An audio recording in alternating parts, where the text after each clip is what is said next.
Hello, everybody. Thank you so much for coming today. We have with us John Fitzpatrick. He is going to be a senior at the East Longmeadow High School, and he is also on the East Longmeadow Historical Commission. So he is here with you today to give you the history of our wonderful town. So I'm going to hand it over to John. All right. Thank you for the introduction. Thank you very much. So, as has been said, I'm John Fitzpatrick. I'm going to be giving this presentation on East Longmeadow history.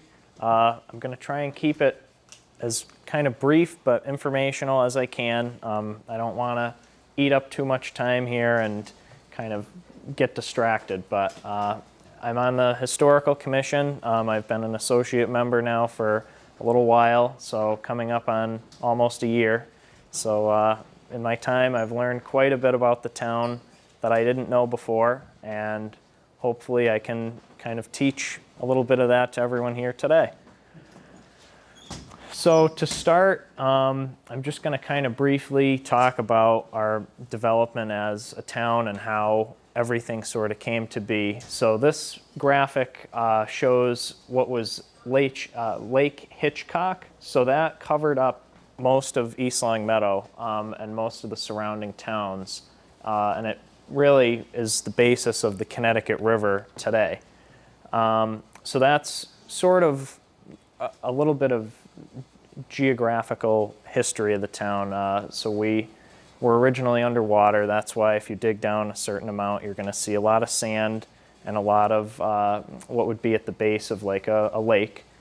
And that also helped to form the redstone that we see in town today. So after the lake had receded and we were left with the Connecticut River, we have these Indian trails that we've seen throughout around Springfield area and East Longmeadow. So over here, this particular trail goes down what's now Route 83. So that was around Summers Road and down North Main Street and went into what's now Springfield. So that's one of the trails that's pretty much documented in this sense. This was in a book by someone who had studied the Indian trails around Springfield and Agawam, which the Native Americans in East Longmeadow, if there were any, which we assume there probably were at least some, would have been from the Agawam tribe. And then you can also see this is waterways around here, so and then the dotted lines are trails all around. So way back in the day, Pynchon had bought the land from Springfield, or for Springfield, and he purchased it very cheaply from the Native Americans, and this is a copy of the document which authorized the purchase. So we, of course, were part of that purchase in East Longmeadow because we weren't established as a town yet. We were still part of Longmeadow, which was part of Springfield. So this was all Connecticut colony originally. We weren't part of Massachusetts at that time. So this is just sort of the document that proves that. And we were part of Springfield all the way up until this point with the Springfield Armory. So this is the Springfield Armory as it would have appeared back then. It's not a very clear image, but it is an image nonetheless. And as part of Springfield, there really weren't many settlements. There weren't many houses here.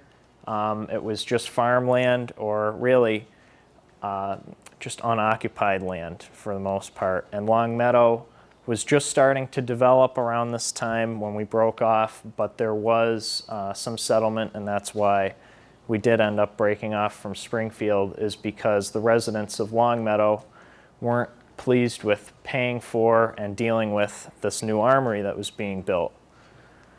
So this is the armory today that I'm sure most of us are familiar with. So as Longmeadow, there really wasn't a ton of development until later in the history. So we didn't have too many houses until about, I would say, the late 1700s is when you started to see some farms showing up. However, there are a couple examples like the Elijah Burt house. So that was in the early 1700s. You start to see a couple houses appear in East Longmeadow. But let's just see some images here. So Longmeadow was settled in 1644 and established in 1783. So you can see that that was what we were originally part of with that. And then this map over here, I have a better image on the next slide, but that shows Longmeadow and East Longmeadow combined together. And I believe that's the 1831 map.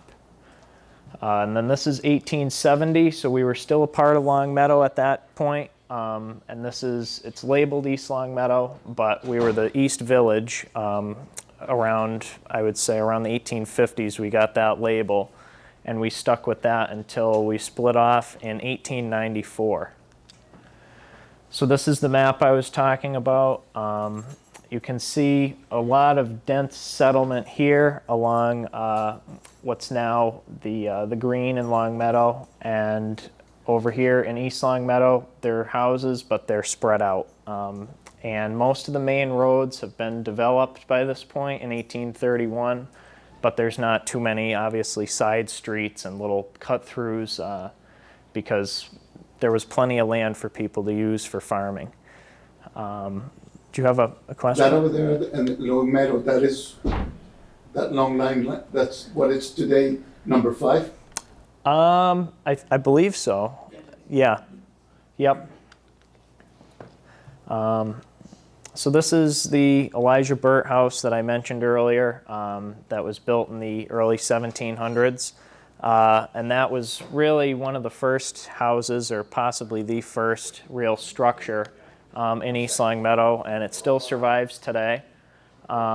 It's a very, original, mostly original house, and it was used in the Underground Railroad in the 1860s for the transport of slaves from the south and up through the north. Where is it exactly? It's on Chestnut Street. Not real, sorry. They're testing our alarms. All right. Yeah, sorry. It's on Chestnut Street. So it's just after, it's right near the intersection of Shaker Road and Chestnut. And then this is down Pease Road, I believe, and that is the Pease House, and that was also used on the Underground Railroad, maybe not as famously, but that's also built around the same time. So you can tell just between the two, there's a very similar style to the houses, and that's definitely of the period. You can tell which houses in East Longmeadow are built around that time. And there are only a few that survive today, but there were only a few really at that time which were even built. So this image here I like particularly because it shows this is actually, none of these buildings survive. This is the center of town, and this is where the gas station that just closed is located. So that was a tavern, and that was built, I would say, around the same time as the Burt House. And it was used, I guess, during the Revolutionary War, from what I've heard. Soldiers would pass through East Longmeadow down what's now Route 83, and they would stop there and have a meal and house themselves in that house there in the tavern. And then next to it, I believe that was just a regular residential home, or possibly maybe the owner of the tavern or something along those lines. And then this was the church, the Methodist Church, that was in the center of town up until... Oh, Congregational? Okay. Well, I don't know, because the Congregational is still there, correct? So this church isn't there anymore. This was the one that was torn down. So this is where the candy shop would be now, and the optometrist and everything. So that is 83. This is 83 coming down through here. And so this would go up Pleasant Street and then Summers Road. So this is the intersection where Elm Street would be, going down that way. but that church, that's the Methodist Church, so that was there. And the top of it turned into a clock tower, and when they demolished the church, it came off, and now that's the little clock tower on top of the building in the center there. That's the candy store. So as East Longmeadow developed, this was in the early 1800s now. The Bedurtha sawmill was off of, I believe it's Westwood. So this is an image of that, and this was actually a large body of water, which is now just a stream. So that's the same location in modern day as this picture when it was taken. So the sawmill was likely used, obviously, to construct houses and to fit the logs and the wood down to size. So that's where we see a lot of houses in the early 1800s being built around sort of the center of town still, so it's in with the developing industry. And that was around the time when the quarries got started. So once the quarries get started, that's when we see more and more population because people were starting to move in from other countries. We had a lot of immigrants come to East Longmeadow, and they would either build their own house or purchase a house that was built by one of the builders. And usually the sawmill is the first step in that sort of development of the town. So this is an example of one of the quarries. This is the Worcester Quarry Pit off of Elm Street, Summers Road in East Longmeadow. So this was owned by the Norcross brothers, and this shows where they would have been taking the stone out and bringing it out to construct foundations and other buildings around town and around the area. So this is an excellent example of a photograph from that time. And these are the two Norcross brothers that we always hear about. So this is Orlando Whitney Norcross and James Atkinson Norcross. And they were from Worcester, originally from Maine. And they lived in Worcester. One of their sons was in East Longmeadow. That was James Franklin Norcross, and that's who lived in the Norcross House in East Longmeadow. So I believe that might have been James's son, but a relative of theirs. So this is one of the buildings built with East Longmeadow redstone from the Norcross quarries, and this is in Boston. So you can see just lots of detail. It's hard to see in this image, but there's a lot of detail that went into building this building, and that was all done by the local quarrymen and the stonemasons, and it was just, this was our industry. So this is how East Longmeadow came to be. And a lot of the immigrants who would come, they would work in the quarries doing something like this, constructing. Where's that building? This is in Boston. I forgot the exact name of it, but it is a church, I believe, in Boston.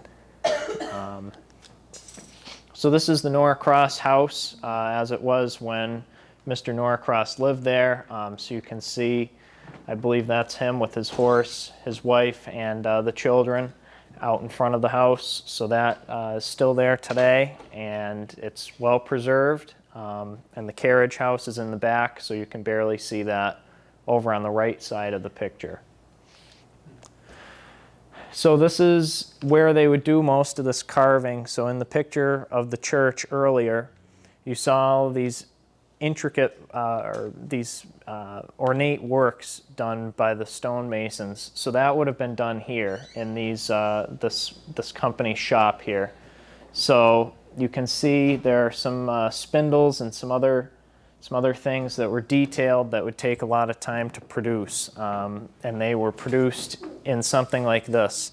So this would have been off of Summers Road as well. Once again, the Norcross Brownstone Company. And this is the Taylor Quarry, and the date is 1889 on that image.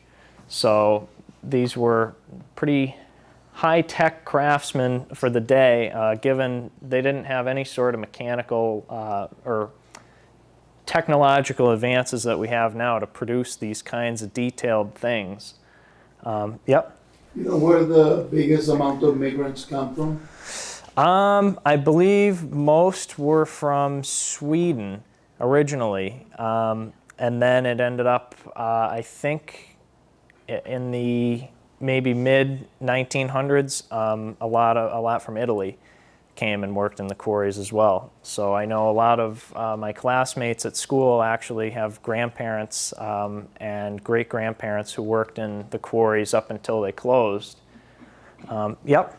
Yeah, and to add on to that, I come from Rhode Island, and in Providence, the State House, many of the marble works, they did definitely bring the immigrants who were great stonemasons from Italy. Yeah. I mean, that's where Michelangelo carved marble, so. Yep. Yeah, it's true. It's remarkable. A lot of this detailed work would come from mostly the immigrants would do all the mining and then the work, and then it would be sent out by like the Norcross brothers and put under their name. So this is the Kibbe house in East Longmeadow, and it's on Maple Street, and that's actually where I live now. So the Kibbes also had their quarries in East Longmeadow. This house was George Kibbe's, and George Kibbe was from Hartford originally. Then he ended up coming to East Longmeadow after his first wife had passed away. He had remarried, and this is where he built the house. He lived here, and then he had several other houses he built, and some relatives of his had the quarries.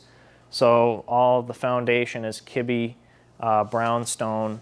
And there is a difference if you go to the East Longmeadow Historical Museum right down the road on Maple Street.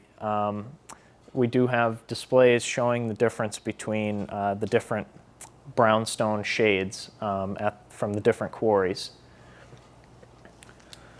So this is another image from a quarry with the ox and the horse carts. So you can see here the animals would be really the ones who transported everything, because they didn't have machines now like we do. So there would be ox carts that would transport the stone from the quarries down through the center of town, and that's how we got the rotary that we have today.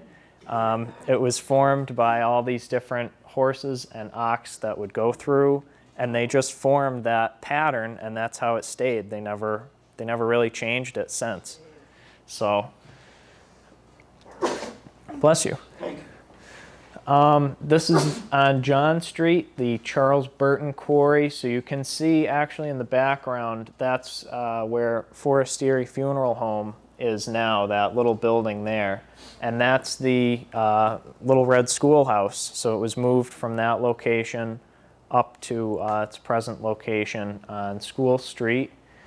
And this quarry is on John Street, as I said before, and you can see all the workers down here, so you can tell just how big these slabs must have been and how big this redstone must have been. And it was all used to construct local buildings, so it's pretty neat.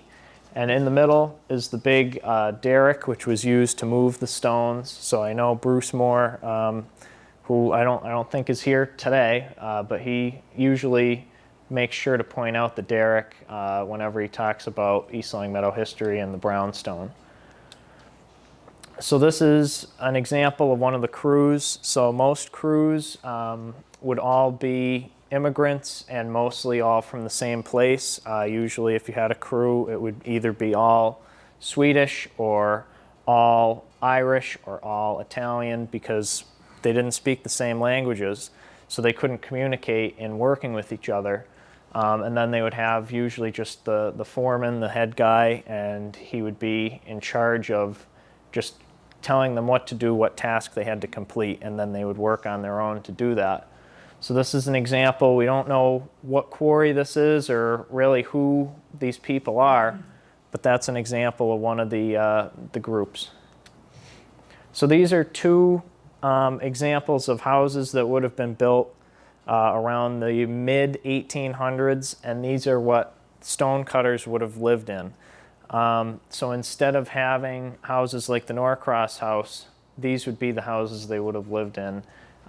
Typically just a side porch and a box in the middle. So on the right you have our historical headquarters on Maple Street, and here is Art Anderson's house on 1st Street in East Longmeadow. So that's around where I live, and his family, they were stone cutters, and that's where they lived, and that was built around the same time. So this was in the 1850s. I think that was about the same. So, question?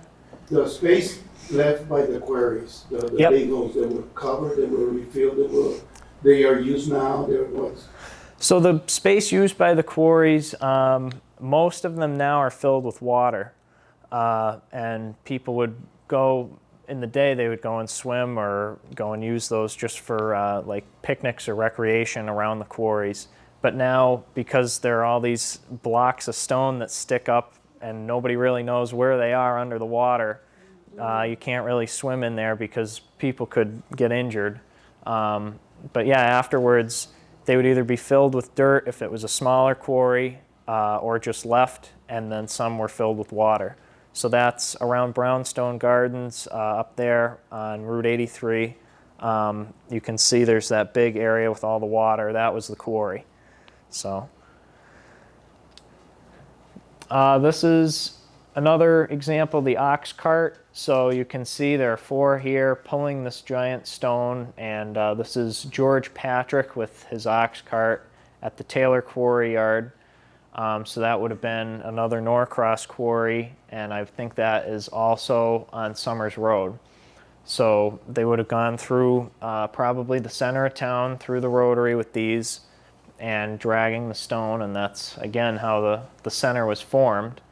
And they would also load the quarried stone onto the train. So once the railroad came to East Longmeadow, we were exporting this all around. So that's really where we start to see more and more of the growth of the town, because originally it was just used for homes that were being built in East Longmeadow. Then it would expand to maybe places that were being built in Springfield. So now we are connected to the Hartford, New Haven Railroad, and you can ship stone all around the Northeast, really. So that's why we have buildings around the Northeast built with East Longmeadow redstone. So this is the depot, which is still there now. It's the ice cream place now, and the rail trail goes down the same track. So these are workers from the Billings Quarry, and I believe we do have some of their names, but I don't have them written down or with me now. But this is another example of a team that would be working stone cutting. Another picture with the derricks. I'm just going to kind of skim through these because I've already explained most of it. And then this is the Norcross stone yard. So you can see these big blocks, and these must be pretty large size blocks and slabs of brownstone that are in the stone yard. Yep.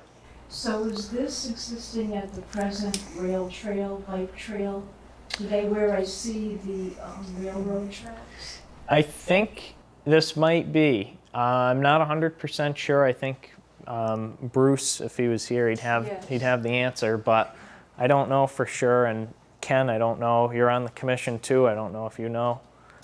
I am not sure if it's the one that's north of Maple or south. So it's one of the two.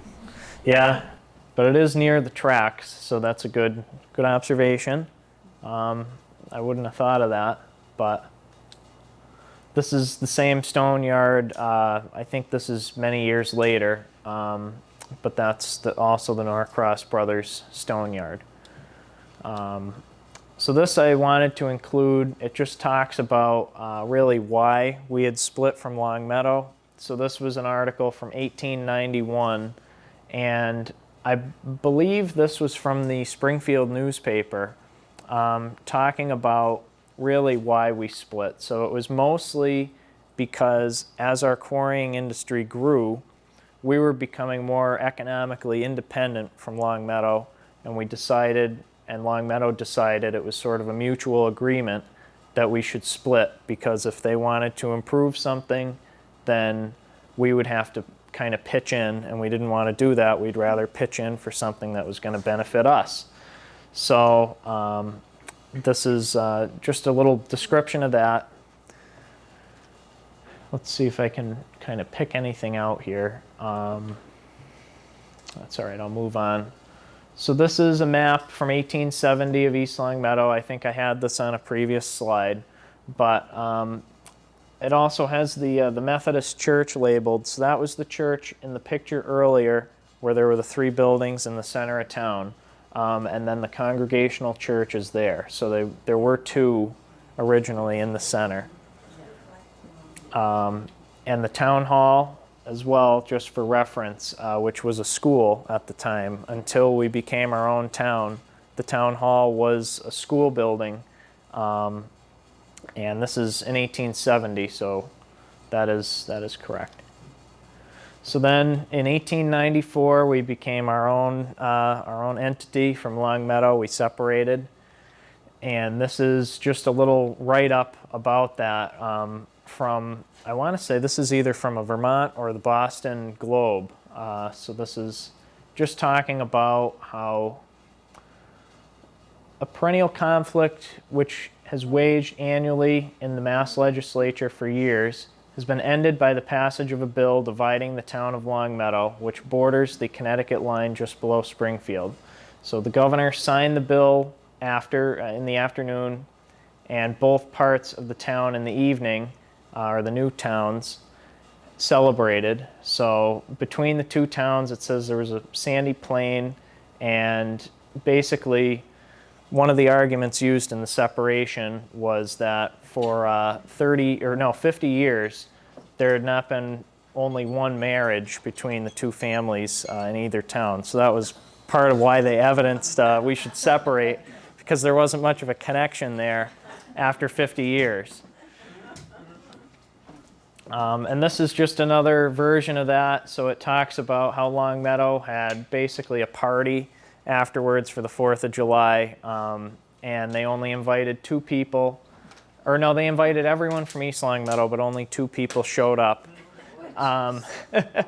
And it ended up being 2 people who basically supported or didn't support the split. They wanted to remain with Longmeadow. And they had a clam bake and everything. So we also had a party in East Longmeadow, and I think we did something similar. We invited everyone, and only 1 from Longmeadow showed up. So, but this is the 1894 map. So this is right after we had split. The map was made, and it just shows all the roads and everything. So it's available online.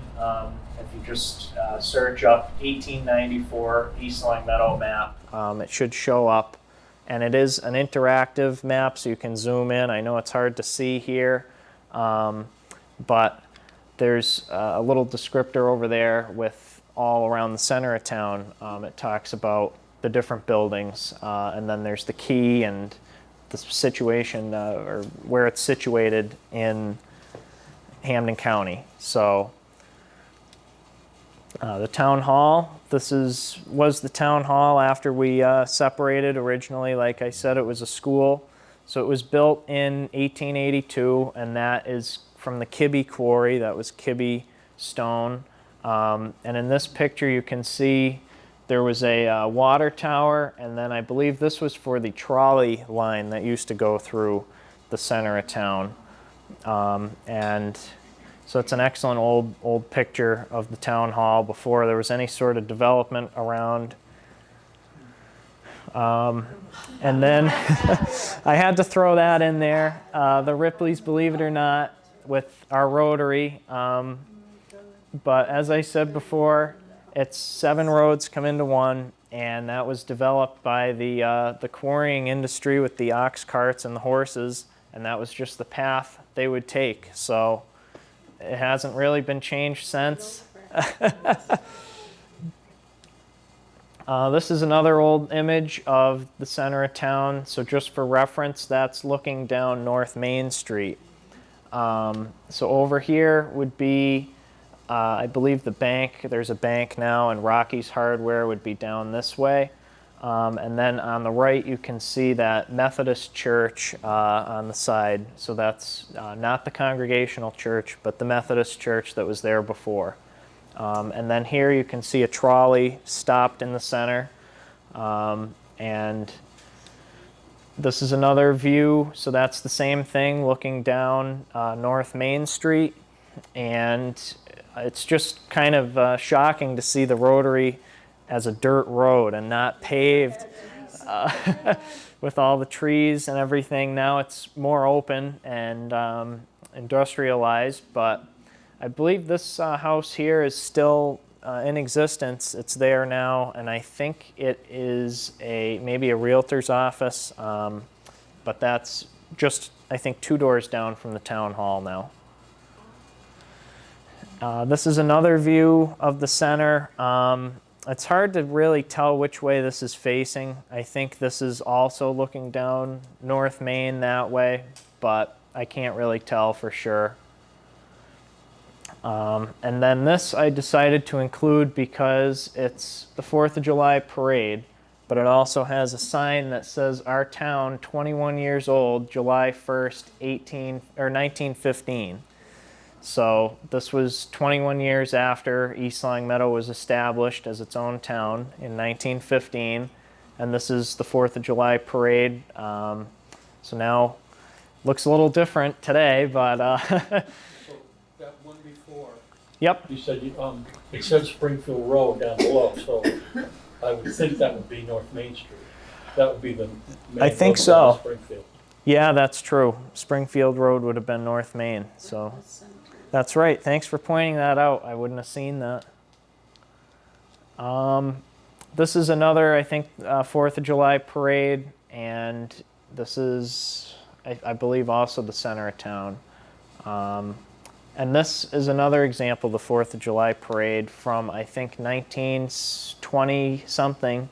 And you can see that's the Women's Community Club float.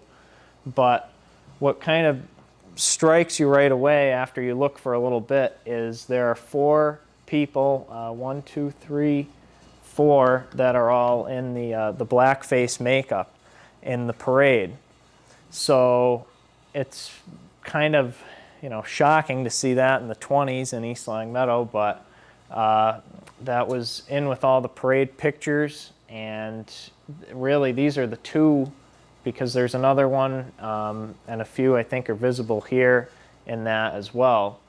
But there's just, this is also the East Longmeadow parade. So it didn't take the same route at this time. I think this was in the 1910s, and this is just sort of in a field.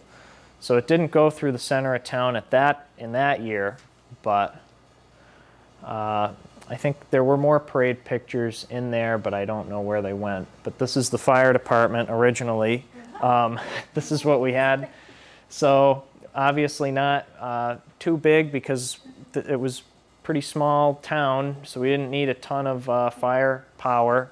But I'm sure if you had a fire on the other end of town, it's probably the house is going to be a total loss before the department gets there.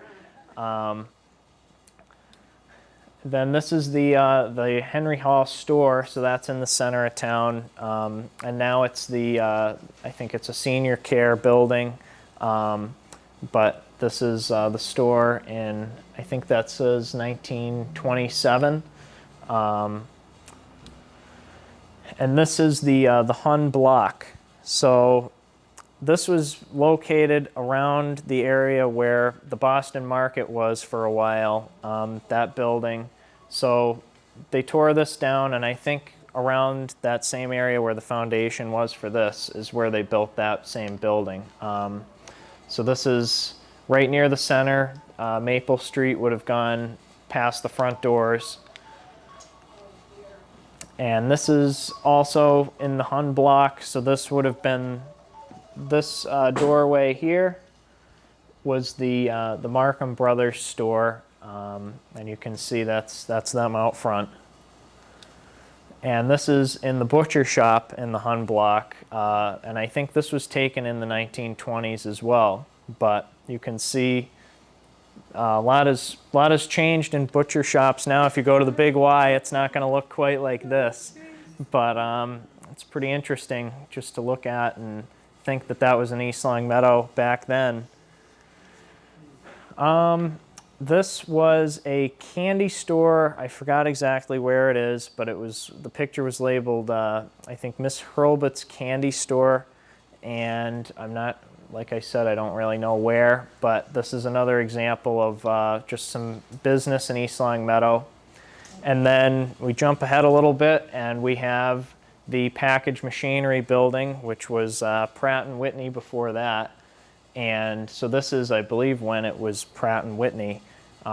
This is what the building had looked like, which they employed tons and tons of people there. And this is later on. We have sort of the closing down of the quarries. That's what this picture here symbolizes. It's a big thank you written on a block of stone for the kind of the closing of the quarries. That was in the 4th of July parade. But these are all later images, so you can see now with more updated techniques, and this is more technology went into producing the stone cutting and everything, as opposed to the tools up there, which would have been used originally. So after the quarries closed, this is kind of what happened. Is you have places like Redstone Lake, which took over. The quarry would be filled and with water, and people would swim. So this is an example of that with swimming in the quarries. So not too safe to do, but people did it, and it seems like it would have been probably fun as a kid, but not until somebody got hurt. This is the depot. I'm sure everybody knows that, and this is back when it was the community feed, so you can see that in the background, and it would have been used just probably for storage at this point. And then soon after, we have the high school being built, so that was in 1959. They started building the high school, and it opened shortly after, and I believe the first graduating class was in '62. So this is, I think, the original drawing, the plan of what it was supposed to look like, and it did come out just that way. And now they have the science wing added on to the side, and this is where I go to school now, so there's a lot of talk about changing it up again and building a new one. I don't know, I think a lot of kids would like that, but being on the historical commission, I say it's kind of nice to have the old building preserved to keep sort of the integrity of the building in the town. And then this is some more modern images of Popular Market. So this is sort of as East Longmeadow develops. And the library, so this is just kind of going in order of how things were developed and built and everything. So you have the library comes around, and now we have the updated train station, which is the ice cream place, and that's on the bike path. So you look at these pictures from the 1800s, early 1900s of people waiting out to catch the train, and now it's people waiting out to get an ice cream. So you can see how it's developed since. And then we obviously have the modern day, what the Rotary looks like now. And like I said, really the plan has not changed since the 1800s when the ox would go through back in the day, and no stoplights. So this book, a lot of the images are in this book by Jack Hess of East Longmeadow, and a lot of the information is in that as well. And this is the Historical Commission today. These are our members. So This is at the historical headquarters, so anyone who wants to learn more about the history of the town or kind of go into more depth about what I've presented today should definitely head down there at some point and check it out. We also have a room at the library that's open by appointment, I think, at this point, and it has most of the pictures and documents and things. There's so much stuff up there. You could get lost researching. So I believe that's all I have for slides, but I could take any questions or any other information anyone wants to add or clarification. Yep. So going back to the first slide, Lake Hitchcock, when was that about? Well, I think it was formed probably 15,000 years ago, but I don't know exactly when it receded. I think that might have been about 9,000 or so years ago. So that's way, way back, but that's kind of where we get all the brownstone and the development of this vein that goes up through northern Connecticut and through East Longmeadow and a little bit further up of this really nice brownstone. So that's what. Great job. Thank you. Yes. Very interesting. Yep. Is there much known about, or anything known about, the Native Americans that lived in this area? Not much at all. I tried to do a lot of research before the presentation just to see if I could find anything. And the only thing I found was that we probably had some Native Americans settling in East Longmeadow. And if they were here at all, it would probably be around where Indian Spring Road is in East Longmeadow now. But otherwise, there's no documentation, there's no record of it, and because we have the Pecusik Brook that goes through, there wasn't a ton of fish or anything. There were some, but you were probably, the Native Americans were probably more likely to go to the Connecticut River to fish, so they would have all settled along there as opposed to coming out into East Longmeadow, even though we did have a lot of fertile agricultural land, so. Any other, yeah? Yeah, one other question. How far, how would I'd like to know how far back I can track the property that I live on. Like where, is it in the library in that room? Is there I would say, property records? yeah, there's property records in there, and depending on how old the house is, it could show up on a map. So we have maps all the way back to, I mean, the 1831 was up there, and that includes Longmeadow and East Longmeadow. So if the house or the property is old enough, then even if you could just see where the property was and kind of tie it in with a general area of where a house would be, you could probably tell who owned it at that time. And who has the key? The key, that would be Bruce Moore. So he's not here today, but Bruce, I'm sure if you go on the town website, it has his contact information, and I could send it to you too. But yep. How many quarries were there in East Longmeadow total, and how many were owned by Norcross? I think in total we had maybe, because there were a lot of developed quarries, and then there were some that were just a hole in the ground where you dig up redstone. So with those, it's probably around maybe 100 would be a stretch. But I would say maybe about 50 or so, or 45 that were regular, maybe operating. But there were only maybe 10 or 15 major quarries in East Longmeadow. And the Norcross brothers, I'm not 100% sure, but they own most of the quarries along Summers Road in East Longmeadow. So. Yeah, Norcross had other quarries too. Oh yeah. Yeah, they're all in, like, I think up in Maine. Yep. The one, I think in Connecticut they had some. Yeah, they had quarries all around really the Northeast, so that's why they sort of dominated the scene in the Northeast with quarrying. But My great-grandfather was Swedish, yep. and he lived in this area, and I'm pretty sure he worked for Norcross. Okay. Because he went from Springfield to Stony Creek, Mm-hmm. Connecticut, and there was a Norcross quarry there. And he went to Milford, Mass. I think it was Norcross quarry there, and then all the way up to Mount Waldo, I think. in Okay. Maine. Yeah. Also Norcross. Wow. And there's there's a fellow that gives a tour of the Norcross quarry Okay. with his, his iPhone or whatever. And I watched it. It's pretty cool. Yeah, that is pretty cool. I know we have some records at the library room from the Norcross quarries and from other quarries, and it'll list workers from each of the quarries or list people who were there. So if anybody knows anyone who worked there or wants to research the quarries, that's an excellent resource. I don't know if other places have that, like the other places where the quarries were have that, but I know we definitely have record of it. So that's pretty cool. Yeah. Yep. Thank you for explaining why there are so many Swedish names in the cemetery.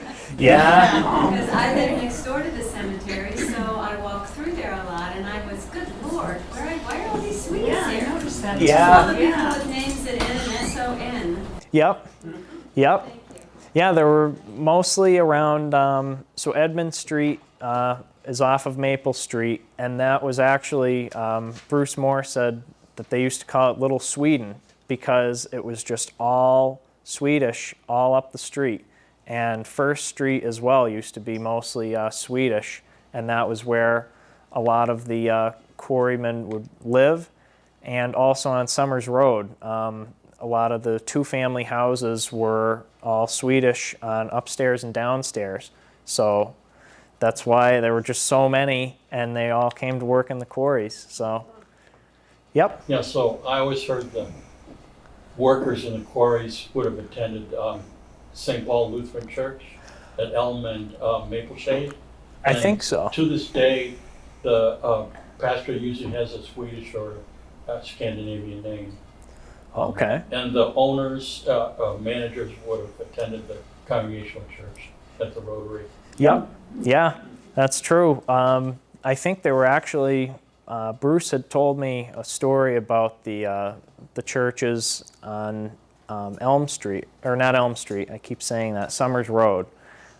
So right on the left side of Summers Road, there are two what are now houses, I believe, or buildings, and those were both churches. So one was the Swedish Lutheran, I believe, and one was the regular Lutheran church. And it was a separate thing. And then there was the Congregational Church down at the center, and then up the street was St. Michael's. So that was just all the churches were right in that area. But the Swedish church was just its own thing there until the whole Lutheran church had moved afterward. And the Methodist Church did the same, and the Congregational Church is still there, but St. Michael's has moved too. So. The Congregational Church brought down the hill for the oxen. Yeah, that's right. I forgot to mention that. So it used to be up on Summers Road, and they brought it down. I think that was in the early 1800s. So that would have taken a lot of effort to bring that whole church down the hill with a team of oxen. But yeah, yep. How did you get interested in this at such a young age? Well, it's a good question. I think it's just because I've lived in a older home, which was the Kibbe house, and I always was interested in learning more about it and who lived there and what they did for a living. So then through that, I got connected to Bruce Moore, who's the chair of the commission, and I kept going to the museum every month that it was open pretty much, and now I've just become a part of the commission, and I do a lot of the research in the library room, and I was just up there, I think it was the other day, to do a lot of the research for the presentation. So I guess it's just been ever since I was a kid I was interested in it. But yep. So I understand that as they dug the quarry, it would fill in with water, and they would pump the water out.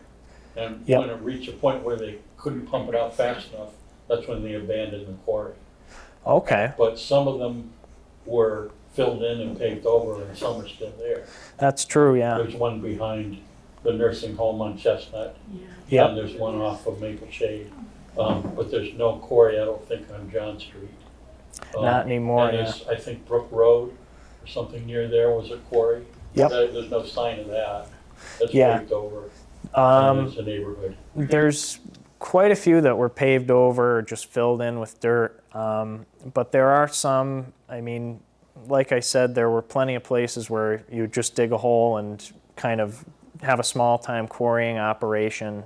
Each family would pretty much have their own little area to quarry. But as far as large industrial places, most of those are still opened up, except for I think the John Street one is, like you said, it's filled in. But definitely Pine Quarry behind the Chestnut Hill Nursing Home. That's a great place to visit. It's still open. We just did a walk there with the commission, and it was a great time. So, yep. And the one off of Maple Shade, you know how on the screen door you have a hook and eye? Yep. Well, there's a giant eye that's screwed into a stone, and that was an anchor for the cranes. Oh, yeah. Still find that there. Huh, I didn't know that. I know we have, we just found a couple, I forgot where it was, but Bruce had brought it in for the commission at one of our meetings, and we have a couple on display at the museum, but I didn't know that there's still a couple out there, so.